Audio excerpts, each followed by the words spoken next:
ఎవరినైతే దేవుని ఆత్మ ఉండిద్దో వారి మధ్య ఐక్యత పనిచేసిద్ది. ఆ ఐక్యత పనిచేసే వాళ్ళంటే దేవునికి ఇష్టం, ఆయన హృదయంలో స్థానం ఉండిద్ది.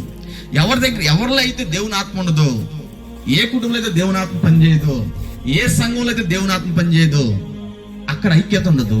ఆ ఐక్యత లేని వారు దేవుని దృష్టిలో దేవుని హృదయంలో స్థానాన్ని సంపాదించుకోలేరు.